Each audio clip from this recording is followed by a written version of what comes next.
Thank you to Dr. Christie. Jen is back. We're going to bring in our next guest. Oh, that was a wild panel. Mm-hmm.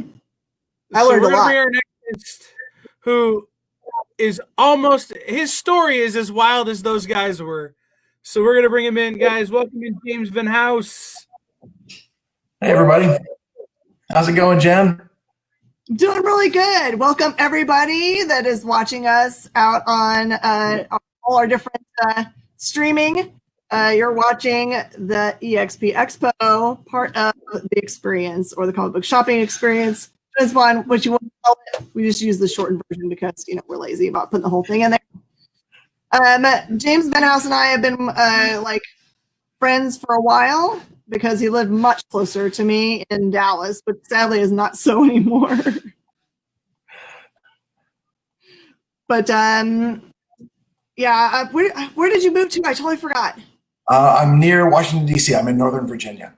Yeah, so you're not hopping in the car and coming down to Cadets Con. No, I'm not. Yeah, it was you can do the drive in 2 days. I did it in 3. It's not. Yeah, it's not around the corner like it used to be. No, it was always so excited for any event we had, because you were always game for coming down, because it was a link to, you know, the Texans. We're all Texas people, so I used to just like think it was the best thing ever because my staff was so enamored with the book, and so for them it was like, Miss Jen, invite that rock star over to the store with him. I can count the number of times I've been called a rock star in my life on one finger. So, you know, that's the way it is with this industry, right? Like different books resonate with different people, and those people are retailers. And so, you know, when the book hits with a retailer, they talk it up to their customers, and so then your customer base gets to be, you know, much larger in one store than it is in another, based on whether or not kind of resonates with that crowd. It's fascinating to me how this industry works. Yep. So in your real life, you are not by nature a comic book creator. You have a totally other career. Tell everybody what you do for your normal 9 to 5. My normal 9 to 5, yeah. Well, for the last 22 years, I was a theater teacher. And this year is my first year to be a full-time school administrator. So I'm the director of fine arts at a great school called the Flint Hill School. And it's interesting because people don't assume that those things are related. But my life in the theater, I started out as an actor, was all about storytelling. And as I started directing plays and started to look at a bigger picture on how stories are put together, I started to also be a playwright. So I had these 3 things going on in the theater: as an actor and as a director and as a playwright. And, you know, to me, comics were a natural extension of that because it's one more format that we tell stories in, right? So people always say, oh, your other life is so different than this one. I was like, oh, not really. They're all about really, really cool ways to tell stories. Oh, absolutely. All right. I got to shout out to my girl here. Hold on. Okay. Hi, Miss Tina. Sorry. I saw her come in. I love her. She's so much fun. So in regard to your early career in the theater, was it something you always wanted to do? Is that like were you a theater person on stage or behind the stage in like high school? Yeah, you know, in junior high, I took a lot of art classes because I had a lot of free time as a young person. Just so drawing was like the thing that I did. And when you're by yourself, you don't know if you're any good or not. And then I had a best friend who was like such a great artist. Like anything he could sketch looked so great. And I was like, oh, this is not my thing. But again, that was that visual storytelling that I think later led me to comics. But I'd signed up for an 8th grade art class, and art was full, and they stuck me in drama. And I was so bitter because I really wanted to be in art, and I was so mad. And in a way, I have been in a theater classroom as a student or a teacher for the next 30 years after that. I've not really left the theater classroom, but what got me hooked was, I don't know what we did. We did some assignment, and being kind of shy and having not a lot of friends and not fitting into the popular social groups. If you get on stage and you get a laugh because something you did is funny, you are hooked. You are absolutely hooked. So yeah, there's that. Again, we go back to that, like that power of storytelling. When you really hook an audience, yeah, you're there for life. So in your origin story, instead of having like a dirty, dastardly person in an alleyway with a gun and there's pearls, yours is the school counselor saying, nope. Art is full. Yeah. So, no, the cutest girl in the 8th grade, in the back of the room laughing at something I did, that was my radioactive spider that bit me and gave me superpowers at that point. So, so when you look back at those times, was there a production that was your favorite, you really loved? Man, so many. We did a few shows. One in high school called Done to Death, and it was this murder mystery. It was a group of mystery writers that had gotten together to try to write a TV show together. And each time one of them came up with an idea, it would be acted out on a side stage. Their ideas come to life. And I played a variety of different parts, including a gangster who had to murder his wife. And so, yeah, that was just, again, I think playing different characters and getting on stage and being somebody else is like the ultimate shy kid release, right? You get to really, really invest in those characters and tell those stories.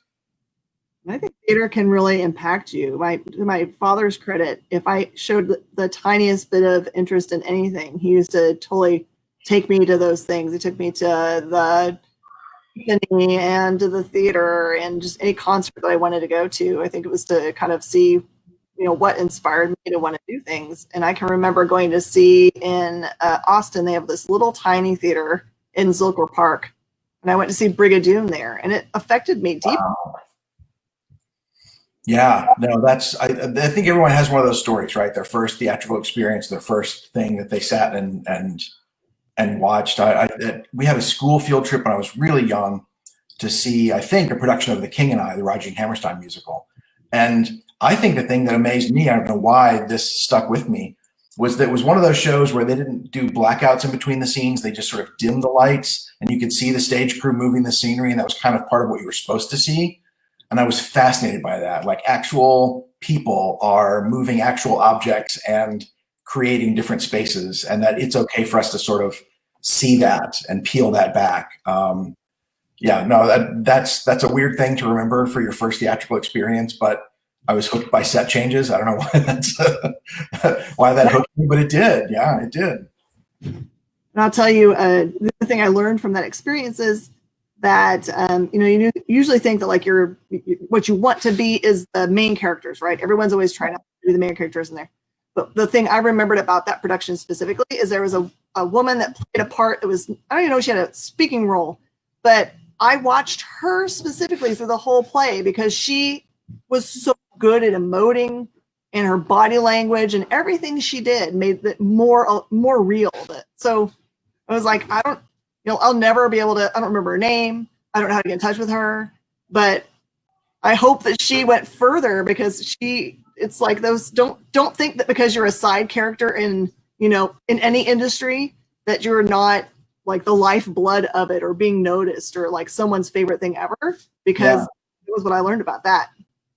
I did a production of Death of a Salesman in college, and the main character, Willie Loman, has two sons: Biff, who's considered sort of the lead of the show, the co-lead, and then Happy, who's a much smaller part.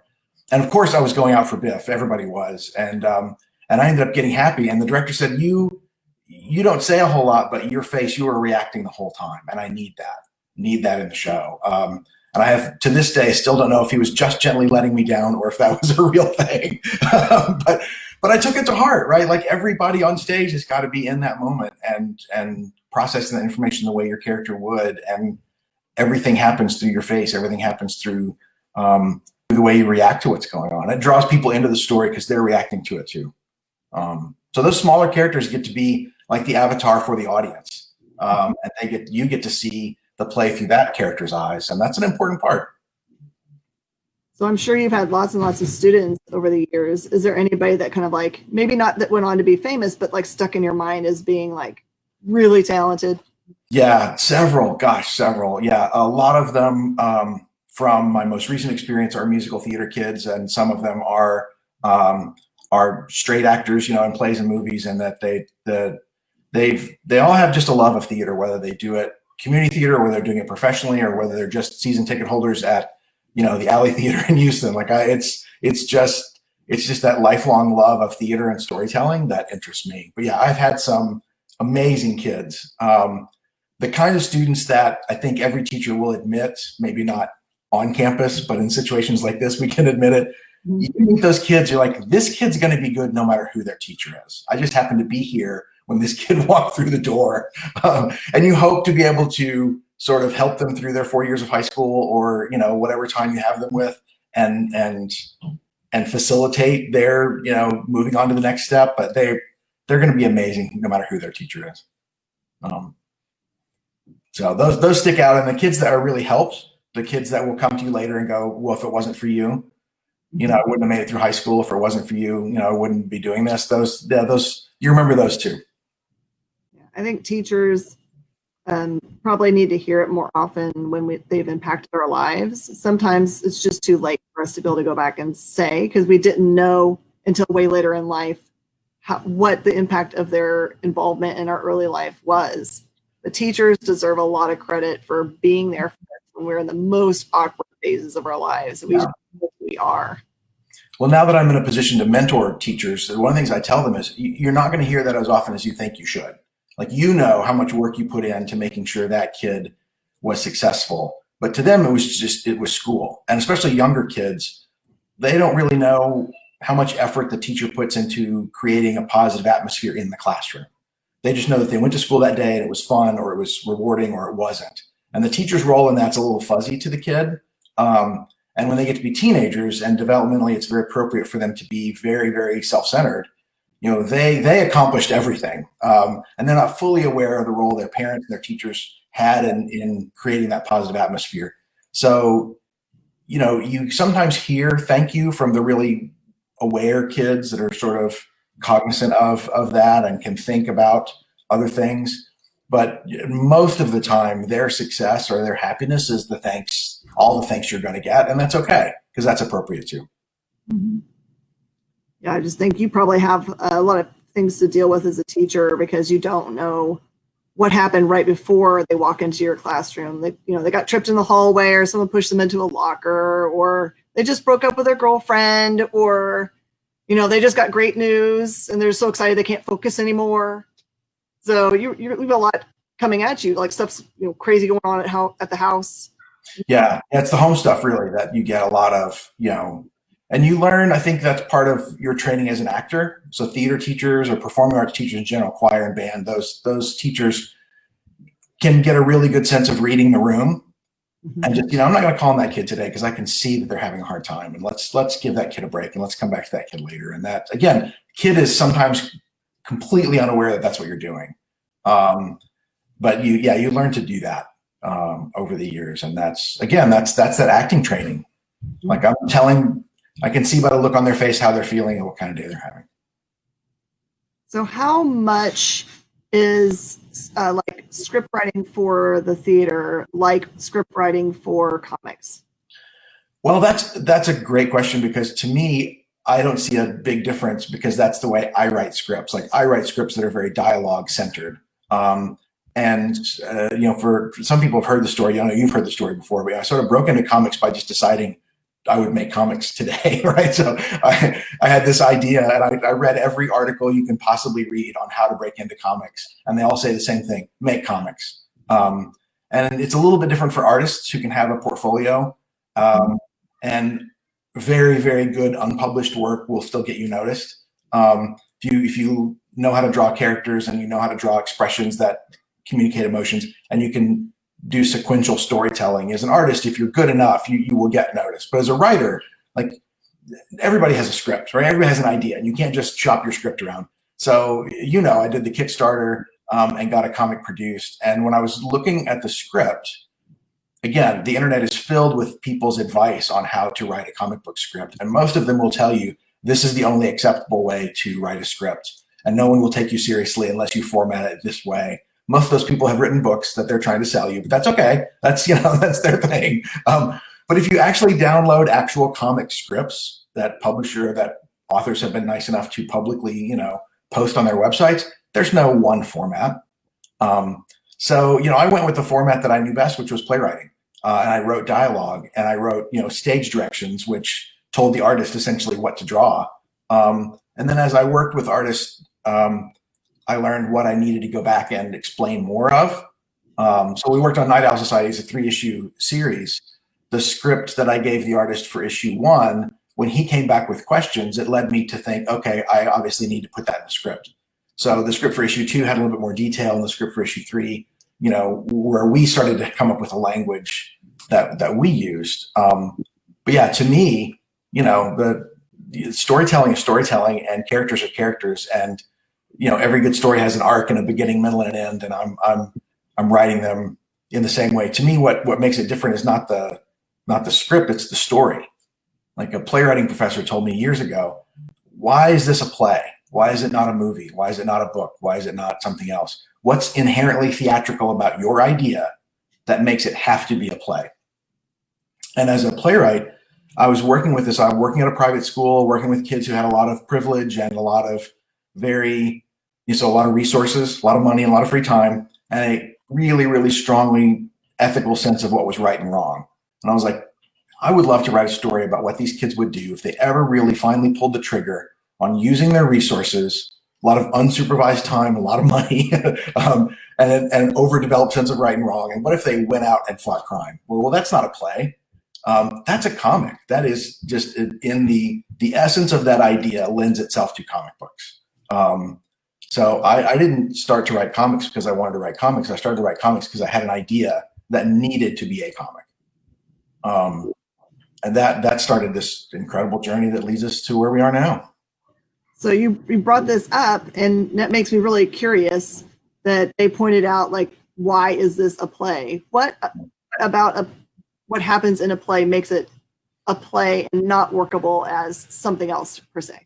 I think what's theatrical about it. Like in movies, it's a little harder to time travel, or obviously we have science fiction that's really, really good at that kind of stuff. But just to think back and have a memory, or to be really dialogue centered, and to be one central location, the unity of time and place, where you sort of, a 10-minute play is 10 minutes out of somebody's life. That sort of doesn't work as well. But I think about things that are theatrical. Death of a Salesman is a great example.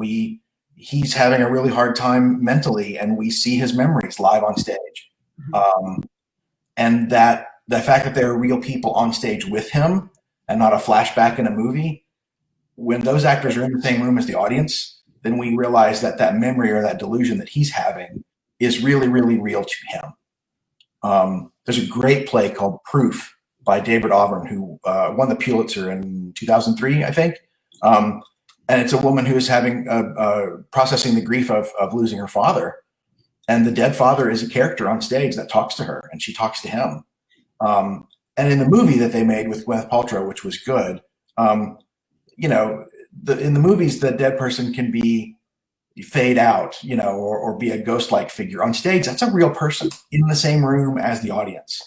So when we find out that he's a ghost, or he's dead, or he's a figment of her imagination, we are freaked out as an audience because he was with us too. Right. So to me, Proof is an idea that works better as a play, and really, frankly, doesn't work as a movie. There's a theatricality in that idea. Mm-hmm. A lot of sense. So we have a pretty big audience today that may not be familiar with your work in Night Owl Society. For those characters, for that series, did the characters come first, or the bare bones idea of what the book's hook was going to be? Yeah, I think the hook came first. Like I said, the idea that kids with privilege, kids with a lot of unsupervised time and a lot of money, and kids from a school, like I taught in an Episcopal school, and ethics is part of the curriculum. And as young people, they don't understand how complicated the world is. So to them, it's very black and white. And this is wrong, and someone should fix it. And it was the hook. It was, what if these kids did go out and try to fix it? So that was the hook. And then you got to build the team. And that's the most fun of writing a team book, in my opinion. I think everybody who's ever written Avengers or X-Men or JLA starts with who's going to be on my team. And I thought, well, who would do this? It would be a kid who, maybe suffered a loss or had a reason, and had nothing to lose, right? Like his family situation, his friend situation. The person with nothing to lose is going to push the story forward. And he's going to need certain people. He's going to need muscle. He's going to need a computer expert. He's going to need a person who knows how to get things. He's going to need, somebody who's really good at fighting. And so I started to look around my own school and see, these kids are all here. Like a super team exists in every school if you know where to find them. And it was really, really fun to put the characters together. So yeah, hook first, character second. And I thought, what would they fight? Well, who would they go after? And because mobs are such a fun things to write and fun movies to watch, and their families too, and they have their rules and they have their, sort of organization that goes in deep. I thought, yeah, they would fight the mob. There would be a mob issue that that they would need to find a reason to stop this guy. And from there on, yeah, it was just fun writing. Really, really fun to write. I find it interesting that, yes, you're right. All of those characters, you need all their skill sets. But I think about them in terms of people in high school. Like, I think it would have taken more pages of convincing than we had. Yeah. I assume there's other stuff that happens between the panels. Yeah. And good comic book writing, just like good playwriting, the audience imagines the stuff you didn't write and fills in the blanks, but you've created the framework that leaves it open to that. Yeah, one of the things that made Night Owl Society so much fun when it came out was just that it was, from a sales point of view, it didn't blow the roof off, but from a customer engagement point of view, like everybody loved this book. And I'm not trying to, toot my own horn, but it just was so well received because people just resonated with these. But everybody said, I want to hear more from these characters. And I very rarely hear, I want to know what happens next.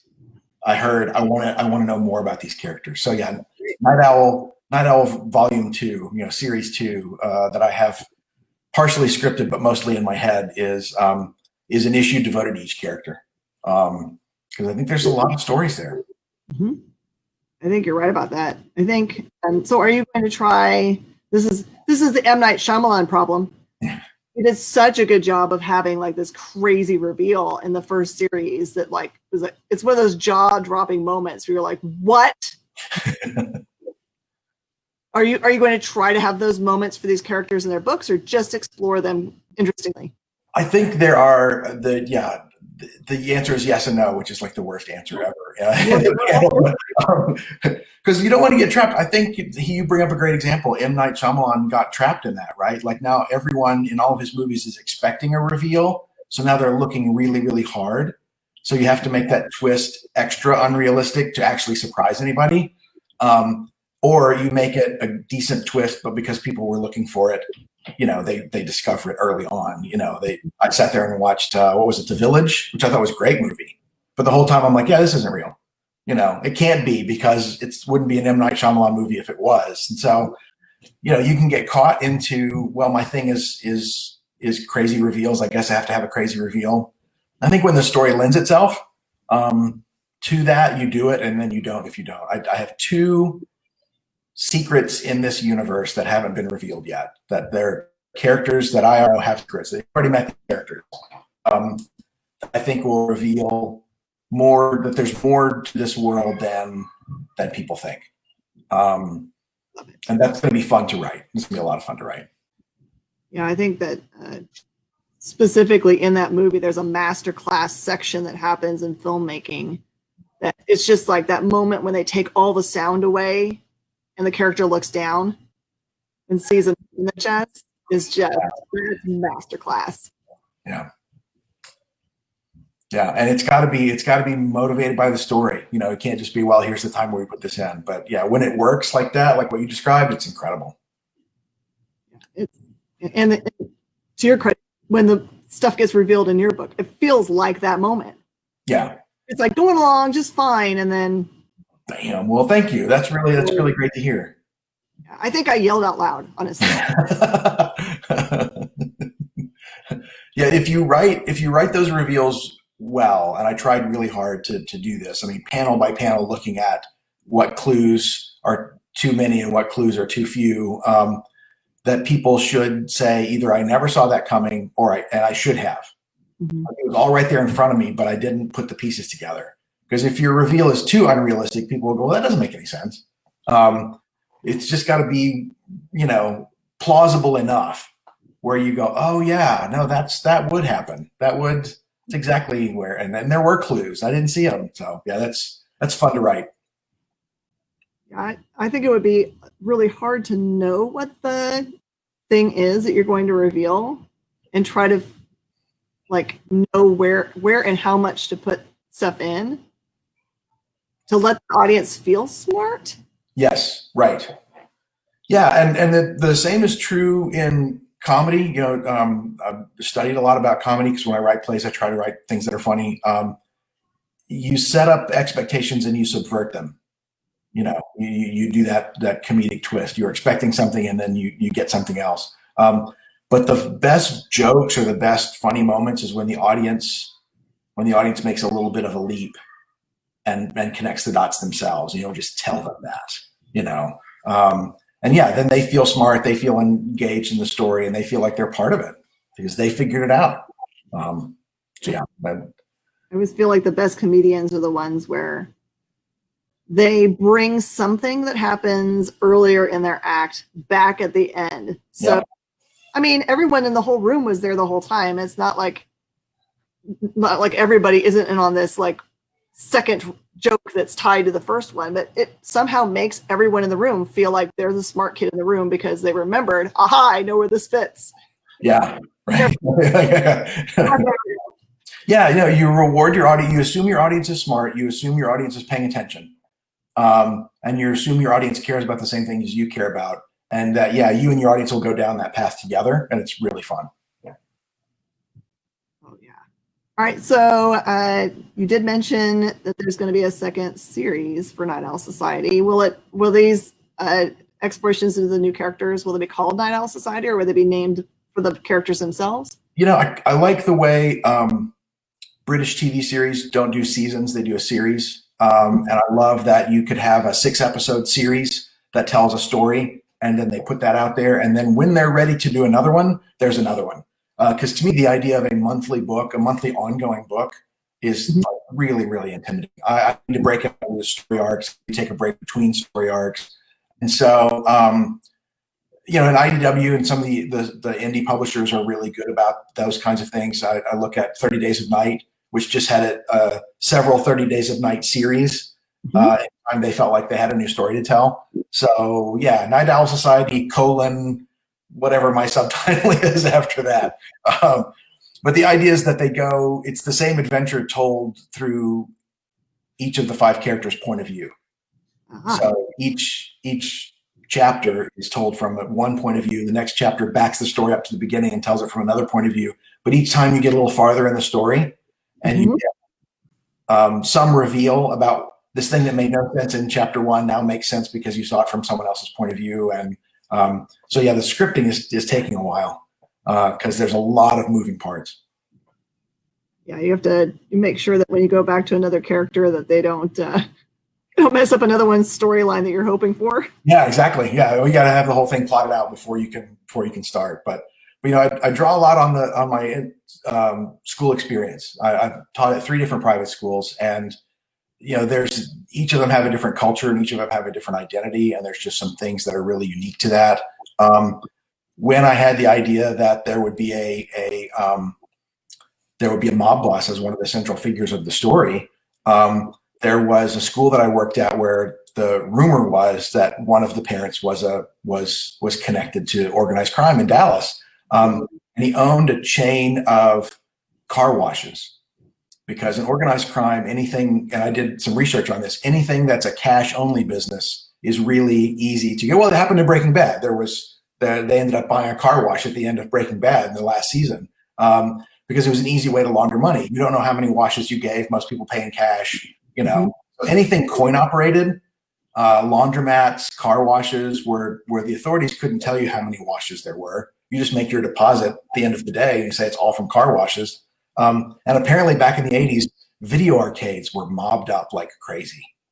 Oh, that makes sense. I know, right? So it's all quarters. So yeah, we used to joke that they would pay their tuition in quarters. But but the idea was, and then we had at that same school, Don Henley's kids went to that school because he decided that it was a good school and that really not a lot of people had heard of it. It was tucked away in a little neighborhood. It was a small school. It was a good school. And that his kids would not be, and he could come to school when he could, and there would not be photographers. Because there are some, like there is in Houston, like, you know, there's some very well-known, very well thought of private schools. So if he lived in Houston, he's not sending his kids to Kincaid. He's not sending them to St. John's. He's going to send them someplace else. So this is the way it was in Dallas. And what it led to was that other musicians in Dallas got the word that this place is cool for your kids to go. Mm-hmm.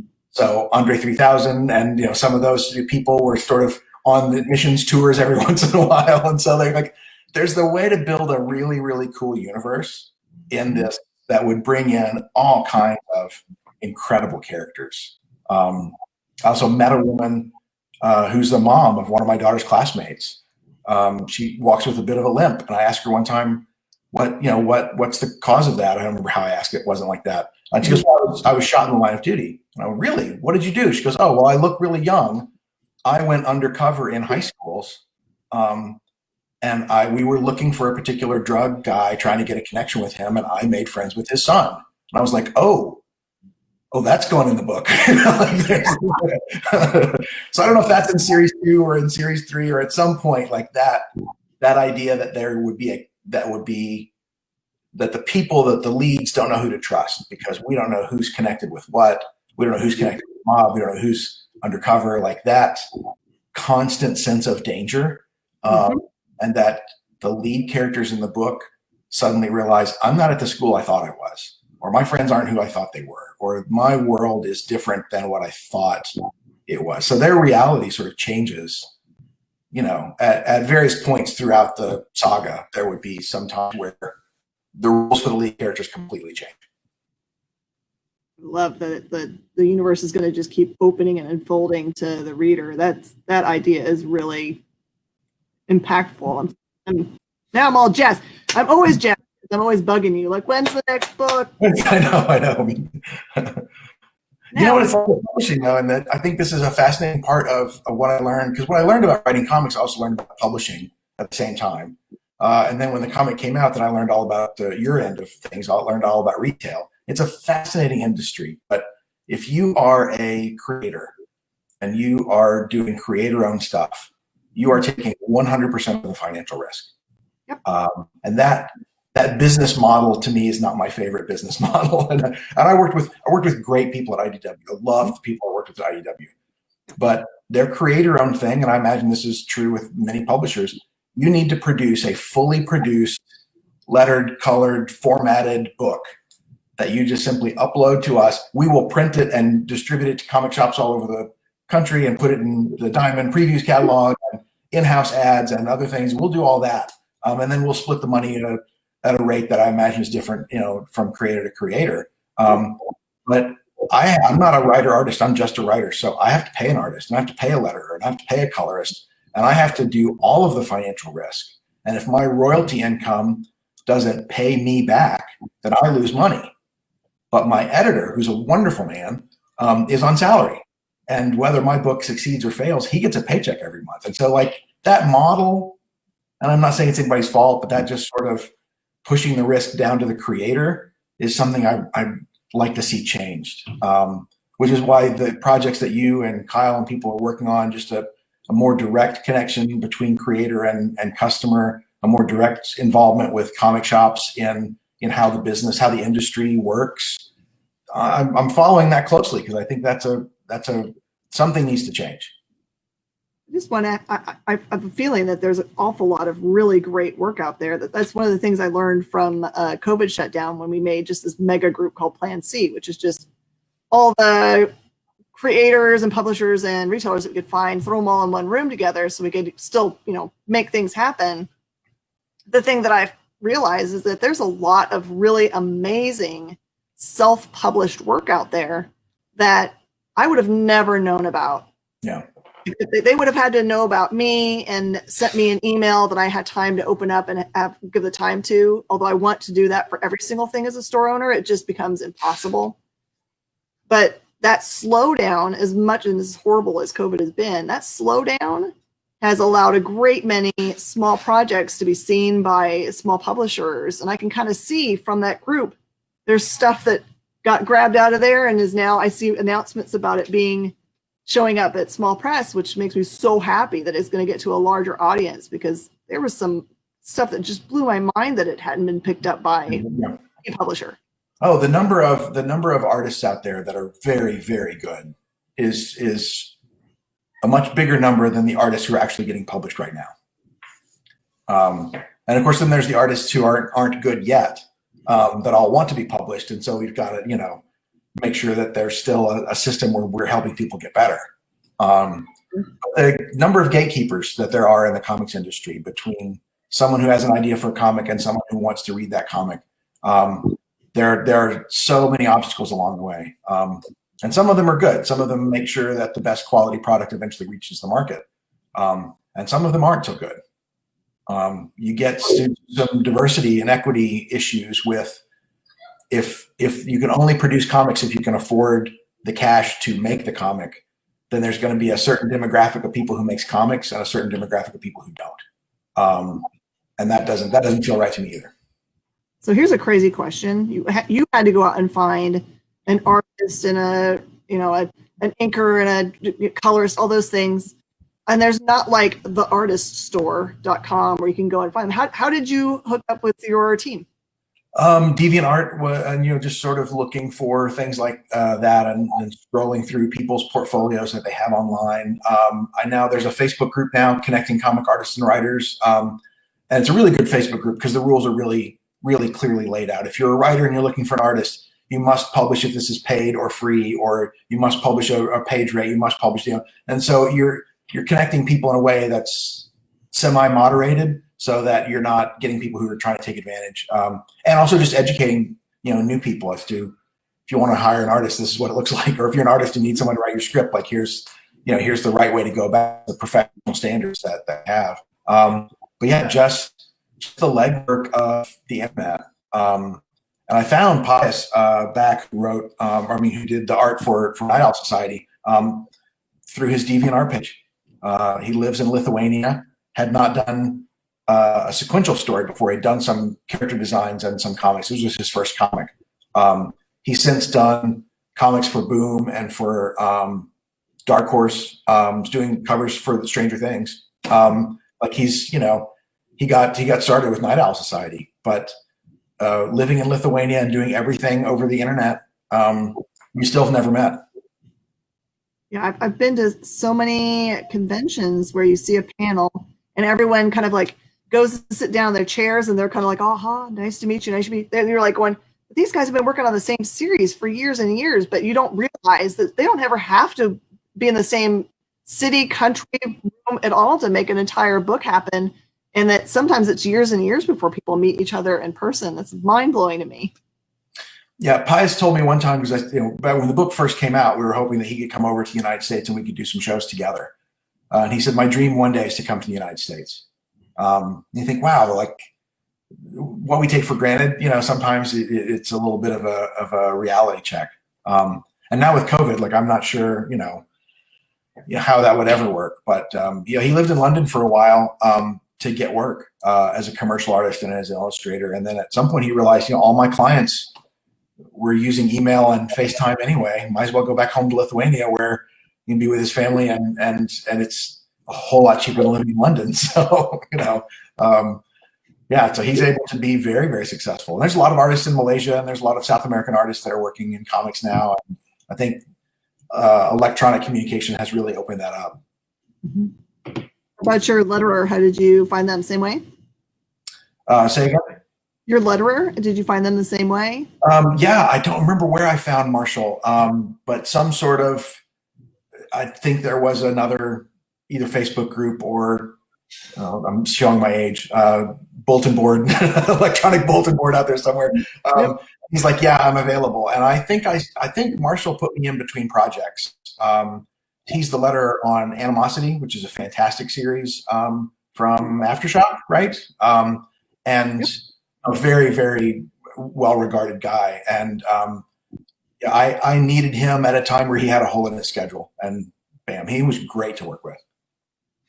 I always think that letterers are that kind of like magical part of comic books that we always see, but we don't ever register in our brains that that's part of the magic that we're viewing. Because when you find like really truly small press people that don't have a letterer, that they just like type in stuff into the computer and you can see that it's like a cut and paste, that it takes you out of the story. You just don't realize how much it pulls you into the story, the lettering does, or can make or break a story if it's not great. Yeah, and I think it's one of those thankless jobs. Like in the theater, lighting design and sound design are like that. You should never notice the lighting. You should never be sitting in the theater going, wow, those are great lights, because it should just help tell the story. But you really notice it if it's bad. So if you're a good letterer, your job is to tell the story and sort of not be in the way of the story. And if I'm really, really impacted by a story I read in comics, I don't think, wow, that was great lettering. So yeah, you really only get noticed if you're bad. And if you're really, really good, you're not noticed at all. So I think it takes, some experience to really find the good ones. Because they're not noticed. It's a skill that I'm amazed by, because to my eye, those letters look like they have to be, they're so uniform in the style they're using that they look like they have to be typed or something. But I know that they're hand doing every single one of those, and my mind just cannot wrap itself around the fact that it's so perfect. Yeah, and that's the hard part about making comics, because it is such a team effort. I have to write a story that fits into a certain number of pages, and the artist has to fit my idea on a page, and the artist has to make a panel that has enough room for letters. So if you have an artist that's also a letterer, that's great. But if you don't, the artist has to at least know, well, there's a lot of dialogue that's going in this panel. I need to put the character in a corner and leave some space for the letter. And the letter's got to make your story fit. And it's really interesting. I did in playwriting, you don't worry about every single word, but in comics you do.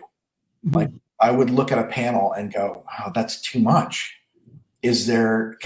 Can I have this character say what they need to say in one sentence instead of two?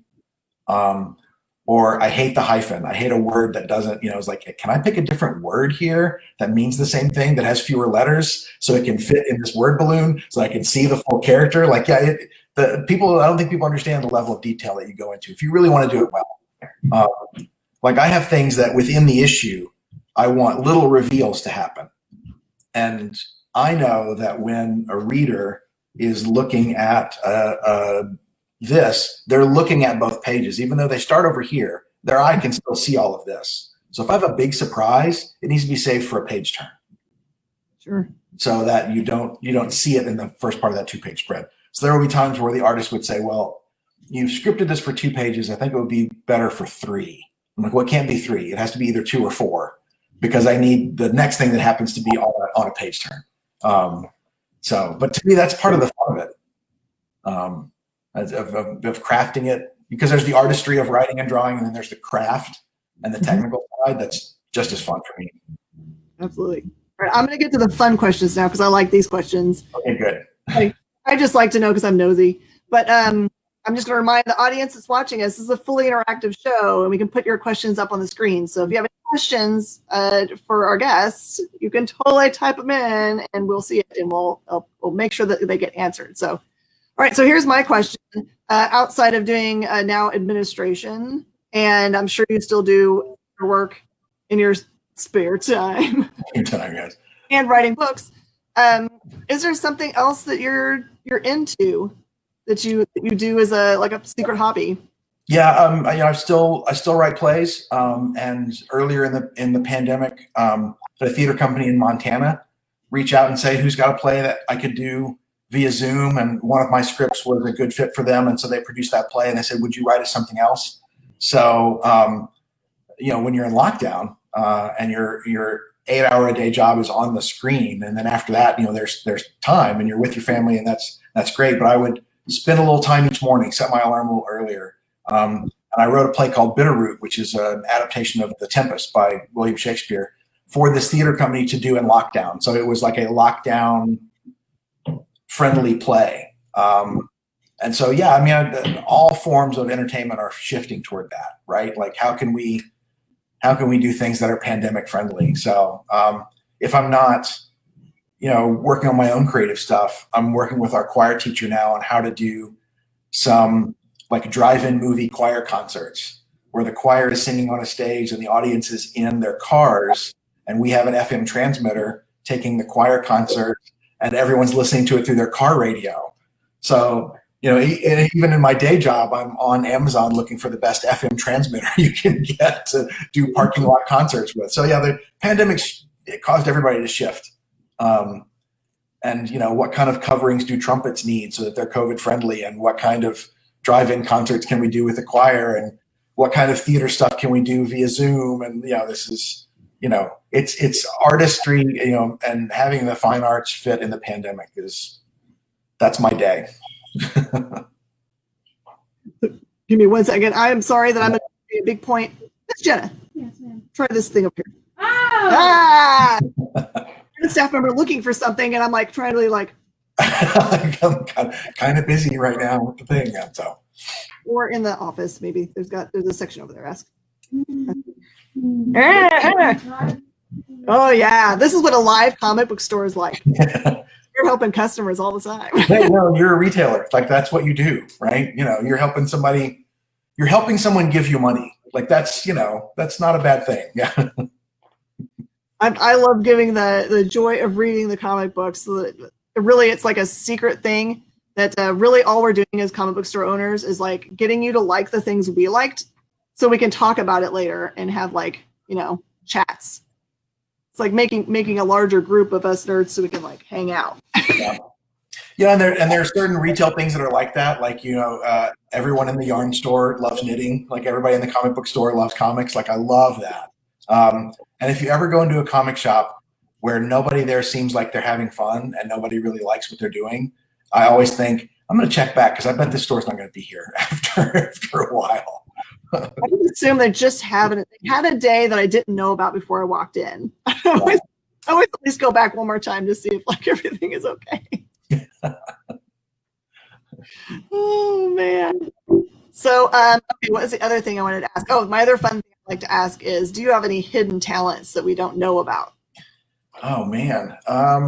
Yeah, I think I'm one of the lucky people that like everything I do, I get to do as part of my day job and my hobbies. Like, there's so much overlap between the two. But I heard you ask that at the Scout panel, and they're like, I used to be a police officer. I used to play baseball. I'm like, I've just been doing this. Like, this is what I do. I act in stories. I write stories.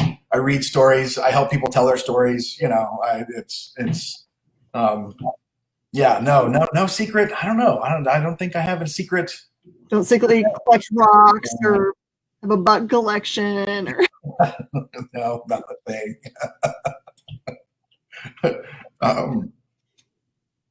Yeah, no, I mean, comics, I think people in the theater world don't need to see the connection with comics, but I've had long boxes full of comics in a closet since the time I was old enough to read.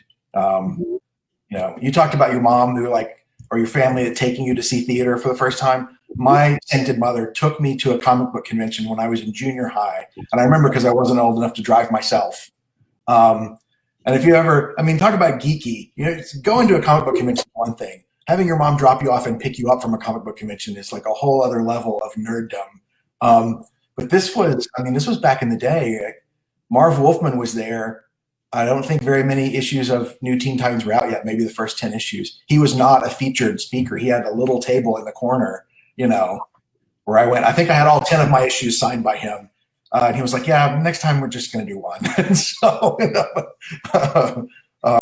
and David Prowse was there, the guy who just passed recently. He was in the Darth Vader suit for all the movies. And he traveled around with a film canister that you have to have a film projector that was the Star Wars blooper reel. And that was one of the reasons he got invited to so many cons back in the day, is he had great stories. He has a cast member of Star Wars, but that he physically owned the blooper reel. And if you wanted to watch the Star Wars blooper reel, then you got him to come to your comic book show. Amazing. Yeah. Featured guest was Chris Claremont. And he was like, I want to talk about certain things that had happened in X-Men recently. Just kind of, we want to move on, because at that time his run was very controversial. Any questions? And this little kid, I'm sure prompted by his dad, got to the microphone and said, "Why'd you kill Phoenix?" And he was like, "Oh, come on."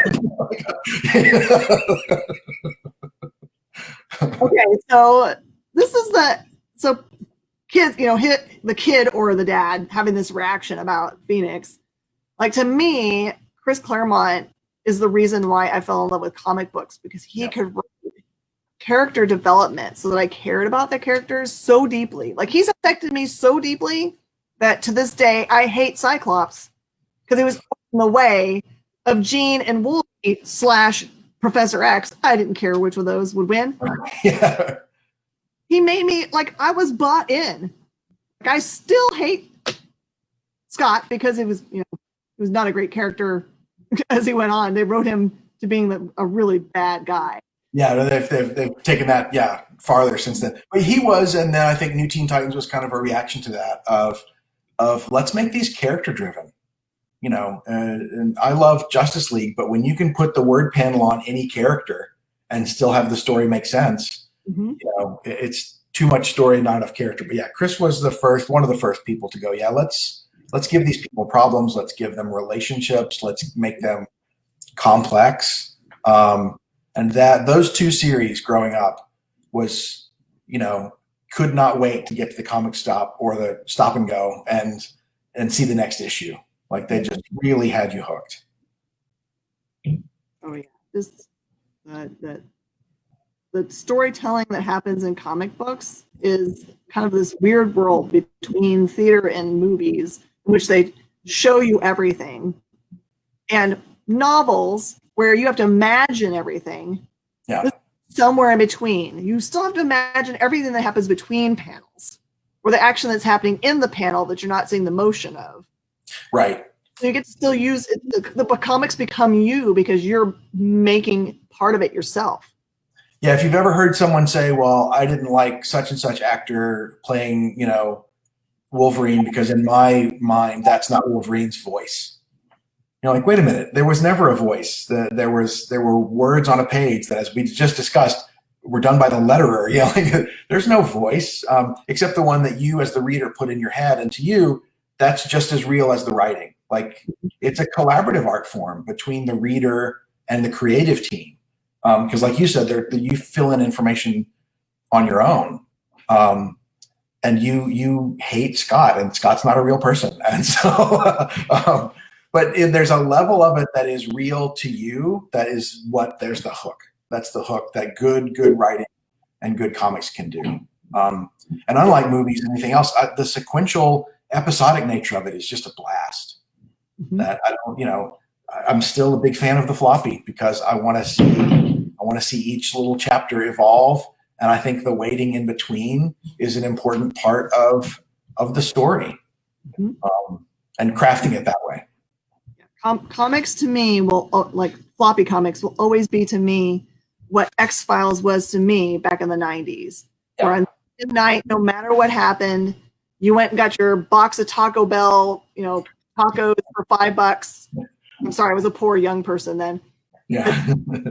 We go and sit in front of that TV. You did not miss it. And every single episode, especially the season cliffhangers, had like crazy, like you screamed at the TV because you knew it was a year before you were going to find out what was next, or right. what was next. And that's what comic books are when you have them as individual monthly titles or bi-monthly titles.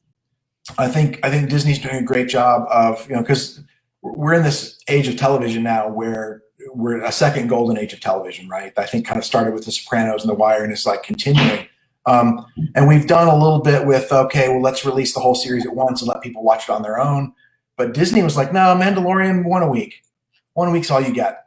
That episodic nature of it, they know that that's part of how much fun it is. Have you seen WandaVision yet? Have you seen those 2 episodes?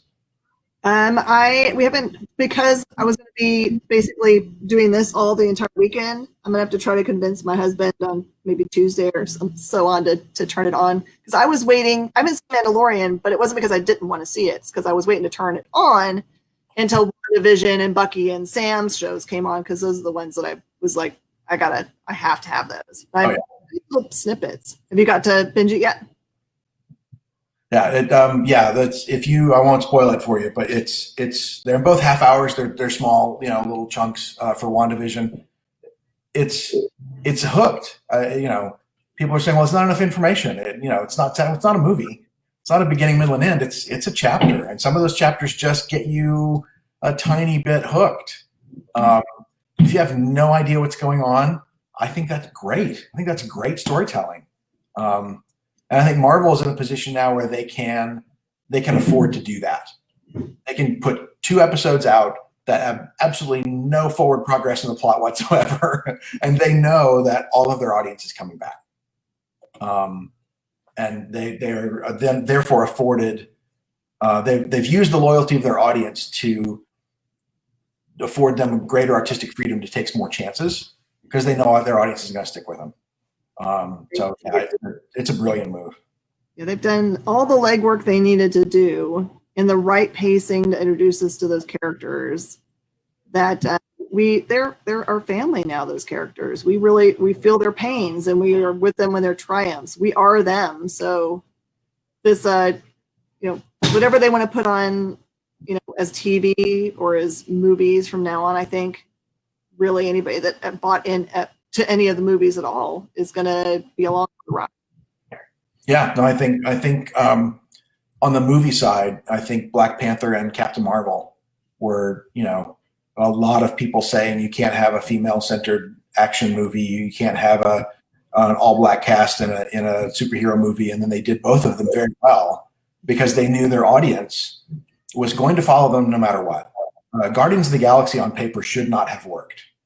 There's no way that collection of characters should work, and it did. And the audience went, okay, whatever you got, I'll go. If it's got Marvel in front of it, I'm going. Yeah.